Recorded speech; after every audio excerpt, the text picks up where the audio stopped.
morning, brothers and sisters. It is 10:31 a.m. Central Standard Time on March 15th, 2022. I hope our Creator is keeping you well and safe wherever you are in the world.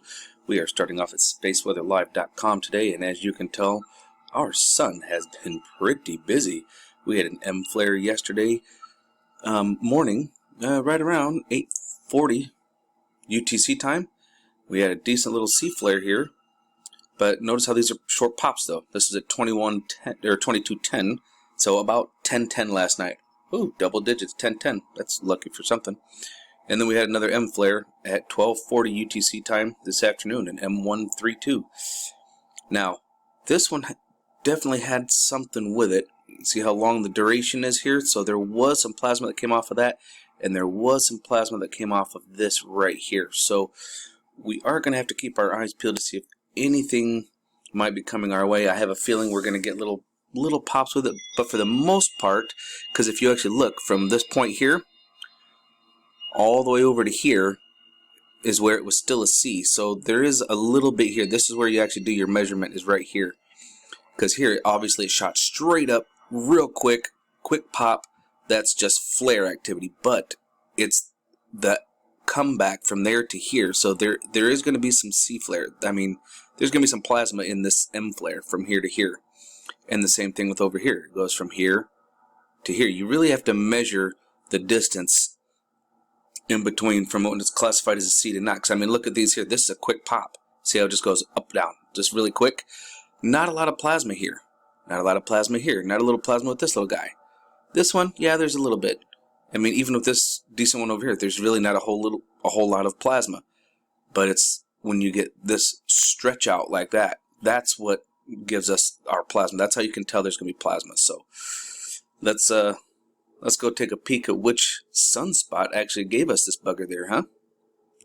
And we are looking at 94 angstroms of light, and it appears at 2965 is the sunspot region that is actually giving us our issues.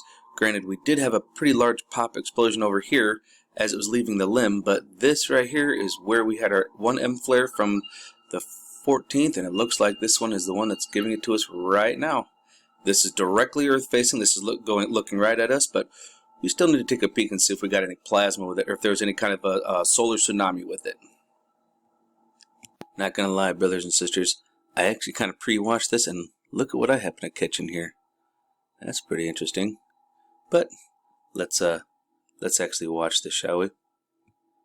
And I'll bring it back to about here, and then we'll watch from there. There we go. That's on the 14th. I didn't really see any solar tsunami come off of that from the one that's facing us, so there's not going to be a crap ton of plasma, but there's still, I mean, every time you have a flare, I mean, it's an explosion. So there's going to be some form of plasma that's coming off with it. So whether it's a lot or not is always up for debate.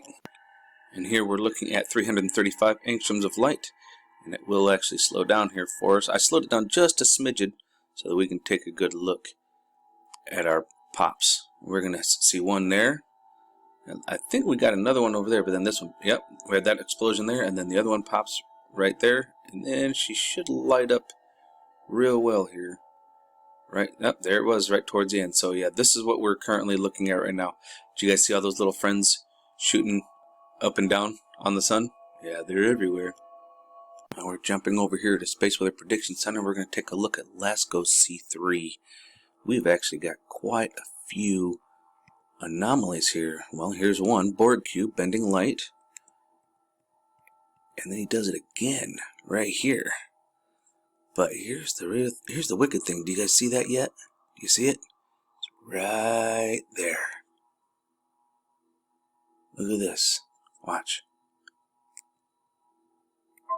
Catching them. They're getting pretty sneaky, folks. And as we advance on, we see that there's one good pop, the one that we saw. Oh, looks like we got another Borg cube. Boy, they're really popping up, folks. And then we got our explosion off the southern limb. This was last night. But what is that going on? Nice round object? I don't know. And actually, it looks like there's a round object right next to or around this other large round object that's there. Do you guys see that? Being pushed off with it? Almost like there's one here too. This is craziness, folks. There's so much going on in space right now. Now this is coming in our general direction, I believe. That's what it looks like anyways. Oh, we got another little friend just kind of scooting out of the way. This is Jupiter. So yeah, this is some fun stuff we're looking at here, folks. I just had a package show up, so that was interesting. That was fun. We'll see what else we got going on here. Now, as we're taking a look here at our D region absorption chart for prediction, basically from the X-rays from our solar flares, I'm actually going to show you all a little something here. I want you to pay attention to how fast they arrive and then dissipate.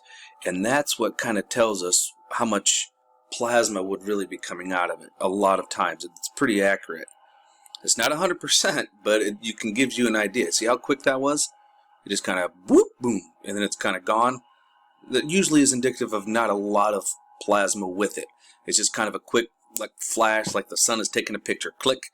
But when it's the slow ones that come on and they're strong, and then they kind of slow down, like that large one, that large C class that we saw, that really drug its feet out. There was a lot of plasma with that. So, and here's another one. Whoop, kind of shows up, and then we got another one. That's that M flare that we just had just a little bit ago. Definitely got up into Africa. But all these regions out around here would have had some interference, especially right here near the target center. And I'm going to call it target center, but right here near the center is where you're going to definitely have radio issues. So as we can tell, it just really quick. That one actually kind of lasted a little bit. Do you guys see how that kind of lasted a little bit? Like I was telling you, it came on quick. Watch, whoop, it came on quick, and then just kind of took a little while. So there's probably going to be some plasma with that. All right. And as we are looking at this bugger here, we're looking at seeds. It's looking like we're going to wind up having the one that's going to give us a little bit of plasma. Could be a little bit of this, but mostly this one right here. But if you look right here, it looks like something's going into the sun. I'm going to zoom in on this so that you guys can see that a little bit closer. Right around here, you'll see something going. Look at that. You see that? Something's going into the sun. And it ain't small. Watch again. See that? What could be flying into the sun? I don't know. Buckle up, ladies and gentlemen. Watch your eyes right over here. Oh, come on now. What is wrong with this thing today? This thing is acting really funky. I don't know what the deal is. There we go. You see it? Oh yeah. You can also see it right here. Let me zoom in on this right here. This nice round object right there. Guess what? It's right there too. Right here. Oh yeah. And you can see it developing as it comes off. It's definitely there. I mean, look at this. It's so obvious. It's right there, and look at this little cup of plasma kind of pushing it. I love catching it on film. I love it. Now the other really crazy thing is, watch this. Watch right over here. You're going to see some kind of, either something shoot out of the sun or something being shot at the sun. It's something wild. There we go. Nice bright beam of light. Don't really know what that is or what that's from, but all I see when I see that is Warp Speed Scotty. Oh yeah. This is some crazy fun stuff, ain't it, folks? Looking at the sun. Oop, and of course we've got our explosion that was off the back side of the sun. That was from yesterday. That is a pretty decent pop. However, I'm not really seeing any kind of objects in that except for it was just a plasma burp. Oh, look, there goes another friend zooming right on by. Fun stuff. And we're going to end with our Schumann Resonance today. This is our Italian model, and as we can see, yesterday morning we had a pretty large spike that just blasted through, even though they have it all tightened up. It really blasted through yesterday morning, and it also did the same thing yesterday evening. Now notice how the majority of the lit up area is between 6 a.m. and 6 p.m. UTC time, or 6 to 1800 if you want to go the 24-hour scale military time. That's fine. Notice how most of it's here, but then sometimes you get these are large spikes because we know that they've tightened these. Looks like we had another little bit of activity earlier this morning trying to kick off, and then this is the normal time. Isn't it funny? Always during the lit time, and it's about a 12-hour time span. Even though the sun isn't up for 12 hours, always seems to be that 12-hour time span. It's really interesting, folks. But over at spaceweather.com, we can come over and take a look at our meteors, and I'm not really seeing a whole lot on the meteor side here. The only one that we've got that's, really any kind of major concern would be this bugger right here. But it's going to be 3 times the distance from the moon, from the distance from us to the moon, so we should be all right.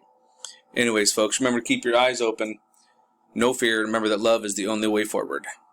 Please make sure to hit that like button, share this across other platforms, and subscribe if you're new. Welcome to the awakening.